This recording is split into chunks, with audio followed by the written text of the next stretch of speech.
아침 하나님과 함께 누리는 하늘의 양식 오늘 만나. 다 각각 집으로 돌아가고 예수는 감람산으로 가시니라. 아침에 다시 성전으로 들어오시니 백성이 다 나아오는지라.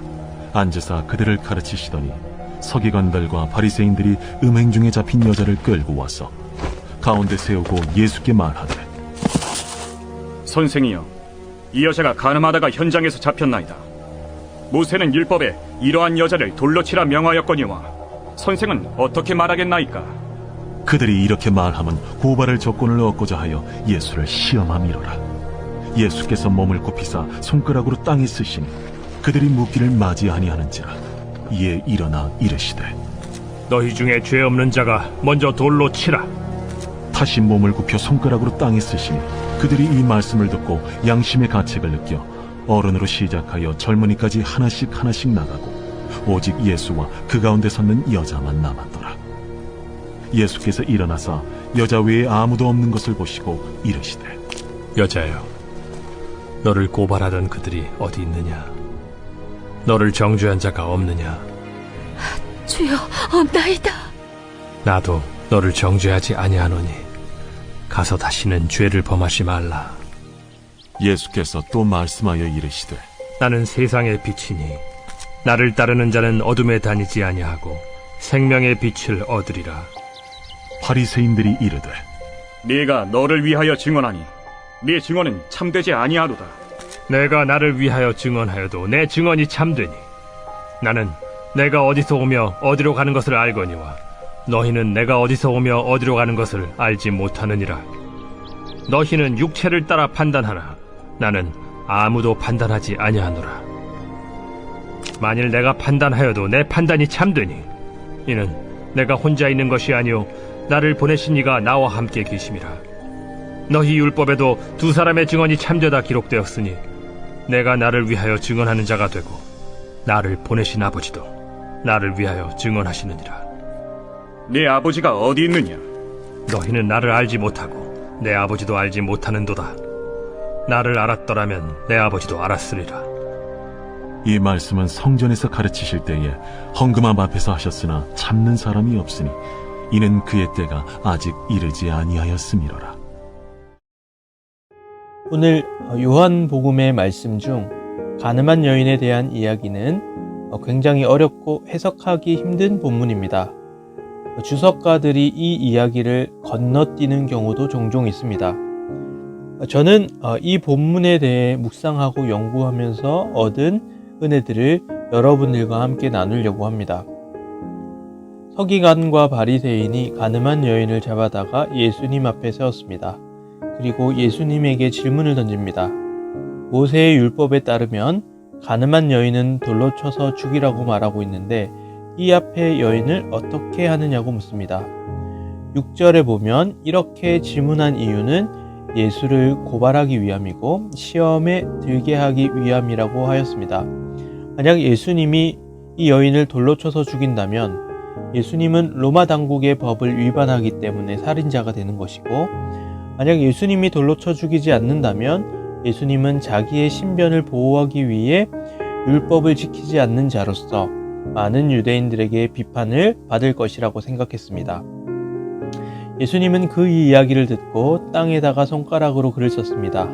그 글이 무슨 글인지는 모르지만 그 글을 쓰고 난 후에 예수님은 죄 없는 이가 돌로 먼저 치라는 이야기를 하였습니다. 이 이야기가 죄가 하나도 없는 사람이 없으니 그 누구도 돌로 칠 수 없기 때문에 양심의 가책이 있어서 사람들이 떠나갔다라고 생각하기에는 좀처럼 동의가 되지 않습니다. 만약 실제로 그 여인이 가늠한 자였다면 음욕을 품었기 때문에 그 여인을 정죄하지는 않더라도 그 여인이 그 행위에 대한 책임은 치러야 한다고 생각하는 것이 상식적입니다. 오늘 본문은 그 이야기를 듣고 사람들이 하나둘씩 떠나가고 있는데 사실은 신명기 17장 7절과 관계된다고 말하는 것이 옳다고 생각합니다. 신명기 17장 7절에 이런 자를 죽이기 위하여는 증인이 먼저 그에게 손을 댄 후에 뭇 백성이 손을 댈지니라 라고 말하고 있습니다. 여기서 말하는 죄 없는 이는 예수님처럼 죄 없이 거룩한 자를 의미하는 것이 아니라 그 여인을 죽임에 있어서 책임질 수 있는 증인을 말합니다. 그러니까 그 여인이 가늠한 여인으로 현장에서 발각되었다고 이야기를 하고 있지만 사실은 바리새인과 서기관들의 음해였습니다. 그러니 당연히 현장에서 증인이 없었을 것이고 그 누구도 이 여인을 돌로 칠 수 없었을 것이라는 해석이 저는 타당하다고 생각합니다. 결국 아무도 그 여인이 범죄한 현장을 목격한 적이 없으므로 그 누구도 돌로 칠 수 없었습니다. 예수님이 그 여인에게 이야기합니다. 나도 너를 결코 정죄하지 않는다. 그리고 범죄하지 말라고 말합니다. 이 말은 어떤 죄인지는 모르지만 그 여인에게도 분명히 죄가 있다는 것을 전제합니다. 그래서 결론을 내리자면 이 이야기는 죄 없는 예수님에게 정죄하려고 하는 바리새인과 서기관의 모습과 또 죄 있는 여인에게조차 정죄하지 않고 그에게 생명을 주시고자 하는 예수님의 모습이 대비되고 있습니다.